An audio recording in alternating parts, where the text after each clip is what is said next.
by Boluwaji Obahopo LOKOJA, the Federal University Lokoja is reportedly engulfed in protest that has pitched some academic staff and students against the school management over the expulsion of some students for examination malpractices. The school, yesterday, was heavily guarded at all strategic locations by security men following a perceived security breach by Senior Staff Association of Nigeria Universities, SSANU, who were protesting over lopsidedness in the financial administration of the school. One of those purportedly expelled by the school, Lydia Lawal, is an orphan who is calling on human rights activists and lawyers to come to her aid and that of 12 others.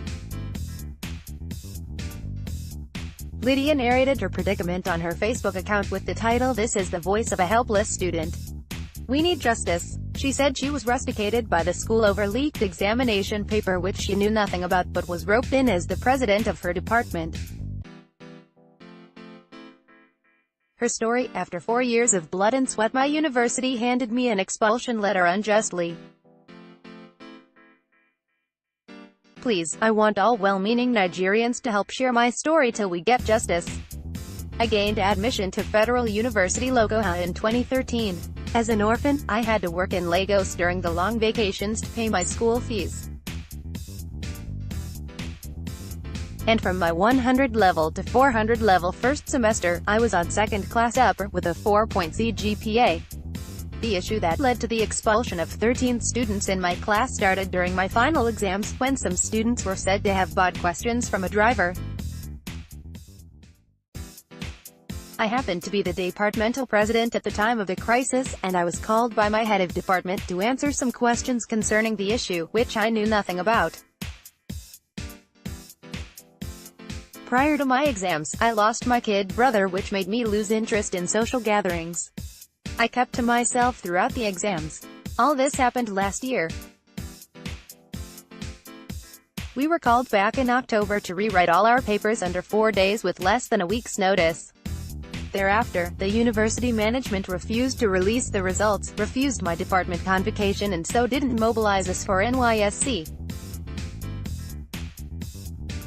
I was shocked that after almost 9 months the university management called 13 of us, which included the best student in my class with a CGPA of 4.9, to come and pick up expulsion letters, with our names pasted all over the school as expelled students.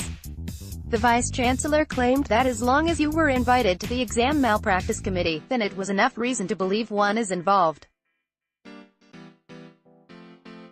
I am asking for a human rights activists to take up our case.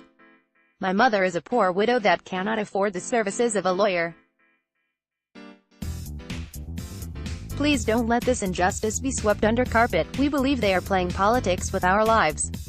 VC confirms expulsion. Confirming the expulsion, the Vice-Chancellor, Professor Angela Miri, said the decision was taken by the Senate committee after reviewing the recommendations of the Exam Misconduct Committee.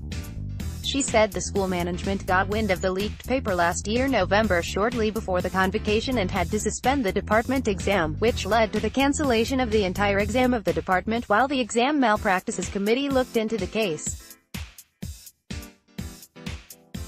Her words: no school will close its eyes to issues that affect its integrity. The affected students were expelled 2 weeks ago after appearing before the Exam Misconduct Committee, which forwarded their recommendations to the 47th Senate body sitting.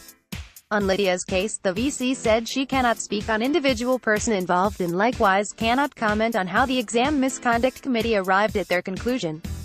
She, however, said the expulsion letter gave them the opportunity to appeal to the council if they feel wronged, a development she added some of the affected students have already embraced.